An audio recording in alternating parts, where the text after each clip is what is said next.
இன்றைக்கி நம்ம ரொம்ப டேஸ்ட்டாக மசால் வடை எப்படி செய்கிறது அப்படின்றத பார்க்க போகிறோம்.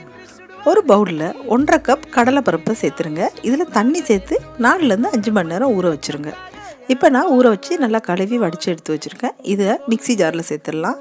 இதோட 4 பல் பூண்டு, ஒரு சின்ன துண்டு இஞ்சி, 1/2 டீஸ்பூன் சோம்பு, 3 பச்சை மிளகாய், 3/4 டீஸ்பூன் உப்பு சேர்த்து மிக்சியில் கொரப்பாக அரைச்சி எடுத்துக்கோங்க. இதை ஒரு பவுலில் சேர்த்துருங்க. இதோட கட் பண்ண வெங்காயம், ஊற வச்ச கடலைப்பருப்பில் கொஞ்சம் எடுத்து வச்சுருந்தேன், அதையும் இதில் சேர்த்துருங்க. பொடியாக நறுக்குன கொத்தமல்லி இலை, பொடியாக நறுக்குன கருவேப்பிலையும் சேர்த்து இது எல்லாத்தையும் நல்லா மிக்ஸ் பண்ணிடுங்க. இதோட 1/2 டீஸ்பூன் க்ரஷ் சில்லி பவுடரை சேர்த்து நல்லா பிசைஞ்சு இந்த மாதிரி வடையை தட்டி எடுத்துக்கோங்க. ஒரு கடாயில் எண்ணெயை வச்சு எண்ணெய் நல்லா சூடானதும் நம்ம தட்டி வச்சுருக்க வடையை இந்த எண்ணெயில் போட்டு 2 பக்கமும் நல்லா திருப்பி போட்டு பொரித்து எடுத்தோம்னா சூப்பரான மொறுன்னு ரொம்ப டேஸ்டான மசால் வடை தயாராகிடுச்சு.